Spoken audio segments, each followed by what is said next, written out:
The Jets are trying to add draft stock, and I wonder why. They're trying to make that deal with Green Bay for Aaron Rodgers. We don't know when this is going to happen. We don't know how it's going to happen. But there are stories coming out. The Jets are going to do everything they possibly can without giving a first-round draft pick up to the Green Bay Packers to land Aaron Rodgers. Bringing in Mecole Hardman, you're adding a speed demon, a guy that can catch the ball, a guy that has very good hands, also can be put in the slot. You can move him on the outside. You could do a lot of things with him. Elijah Moore last year, especially at the trade deadline, demanding his way out, really pissed off Joe Douglas. And I think the Jets just lost faith in a guy like Elijah Moore. I remember a couple of years ago, he was drafted in the second round. Everybody thought he was a steal. He was a top 15 prospect in a lot of people's draft boards. His first year, he had a pretty good year. He was the number one wide receiver for the Jets. It wasn't saying much, but he still was the number one guy. And then his second year, maybe because of the quarterback play, 4 different quarterbacks from Zach Wilson to Joe Flacco to Mike White, it didn't work. And Elijah Moore was crying. He wasn't seeing the ball enough. He wasn't getting enough looks, not enough yards, not enough touchdowns. Elijah Moore last year played 16 games, had 37 catches, 446 yards, and just 1 touchdown. He was very frustrated with his lack of targets, taking shots at many of the different coaches for the New York Jets, and of course, Zach Wilson. I understand what the Jets are trying to do. Garrett Wilson is going to be the number one guy. The Jets believe in him.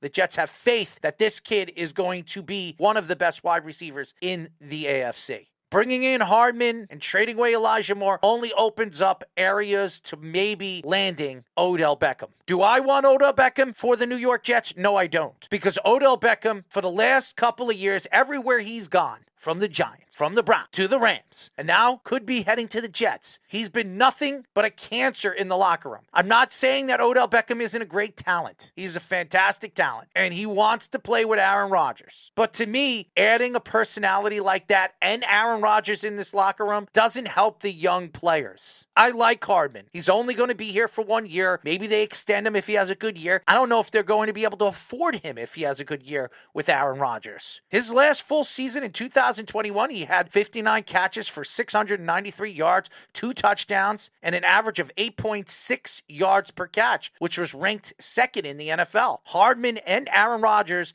expressed interest in playing together for the past couple of years. If the season were to start, the Jets' locker room for wide receivers would be Garrett Wilson, Allen Lazard, Denzel Mims, and Mecole Hardman. Corey Davis is probably going to be traded or cut. If he's traded, he'll be traded in the Aaron Rodgers deal. What the Jets are trying to do is they're trying to put enough veterans on this team with the youth that they have and make a run for the Super Bowl. You look at a veteran presence like Odell Beckham, yeah, it definitely is somebody that could hinder the growth of somebody like Garrett Wilson, because we've seen a lot of these wide receivers too, younger ones, not be as much of quote-unquote divas like you saw with the Antonio Browns, like you saw with Odell Beckham at certain points. And a lot of these younger receivers, maybe besides Justin Jefferson, he's got a flashy personality. The Jets are trying to make sure they don't have that with Garrett Wilson. I don't think it's necessary for them to bring in Odell Beckham. I know he was on Aaron Rodgers' quote-unquote wish list, but that wish list turned out to be fake, according to what he was saying on the Pat McAfee show to Adam Schefter. Lose my number, that report is false, and take his shots. Does he change the offense? No, Does Odell Beckham so. make the offense that much better? I don't think so either. I don't know why the Jets are thinking that. Yeah, because you're trusting a guy off a major injury, too. A guy that's a lot older, way out of his prime. I don't know if he's way out of his prime. Everything that we've heard about his practice, Odell Beckham had a good workout in front of 4 NFL teams, and the Jets were one of them. I think he's still, at the age of 30, could still play the game at a high level. Now, is he the Odell Beckham that played for the New York Giants, that one-catch grab against Dallas?